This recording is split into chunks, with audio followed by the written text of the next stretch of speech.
Oh my God, I'm so dumb. Why are we so shy?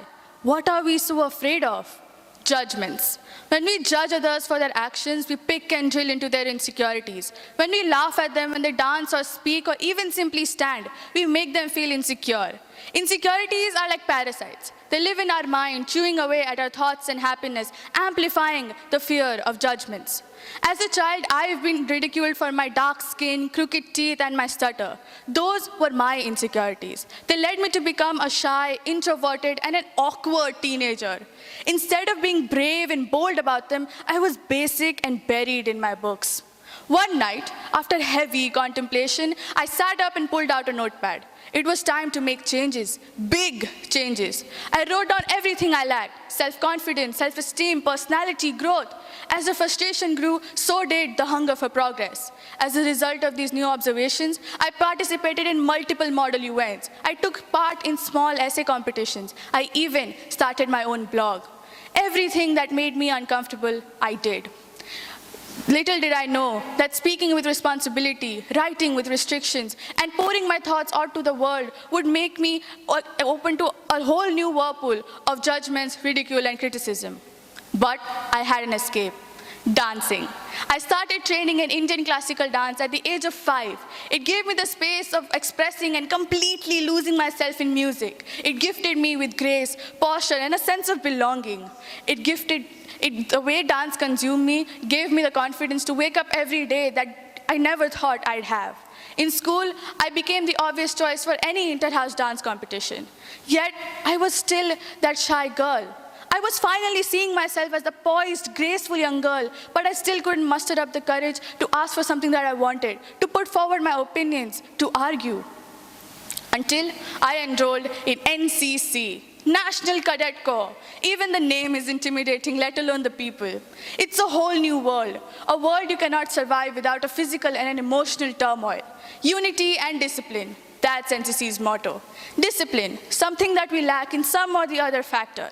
It organizes an annual camp to teach their way of life, and that very discipline. Don't excite yourself now. I'll tell you the truth. We were 13 girls and a group of boys just as thrilled to attend this camp as you are. But I remember that we were standing at the door of our dorms, being stared at by every single person there. It was a rainy day. We were shifting our luggage into our rooms, being watched every step of the way. It was like having antennas on our head and not knowing about it. Every day was hectic. We had to wake up at 4 in the morning. There were long queues for the bathroom. No one was ready, and everywhere it was crowded.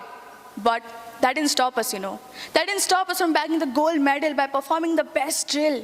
That didn't stop us from coming in second in volleyball when nobody in our team knew how to play volleyball. Coincidentally, there was to be a cultural event. We had to perform a patriotic dance for our army officials. My friend and I choreographed it, and we won the silver medal. I helped my team win the competition. I couldn't be more proud of myself. That camp didn't just give me a terrible tan or an aching body or antennas on my head. It completely changed who I was, how I thought. It disciplined me to the very core. It taught me that the world was always harsh and it was me who had to stand up against it. It made me realize that blaming people for my problems was not an option. It was like a cloud slowly fading away. After that camp, I emerged as a strong, bold, determined young adult. 2 years ago, I participated in the Dream on India project. I was to write a letter to the president describing my future for India.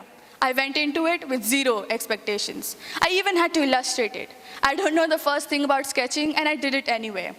Out of 15,000 writers all over India, I was selected and published. Moreover, I was called to Mumbai in order to speak about it. I spoke about having equality among all genders in our country.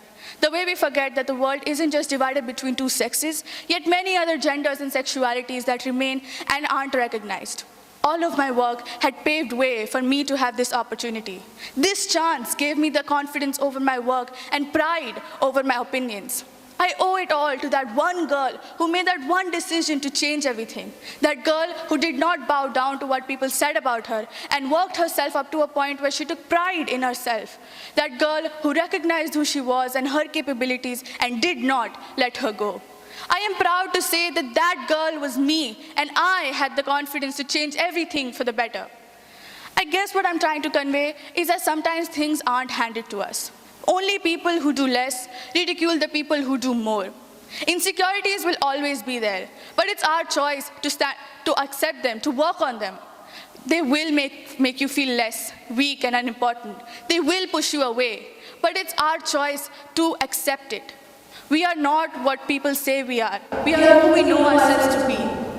When we change things for the better, so do the people around us. We realize who truly supports us and who does not. Insecurities feed on the need to seek validation. When you start taking pride in what you have accomplished, you validate yourself.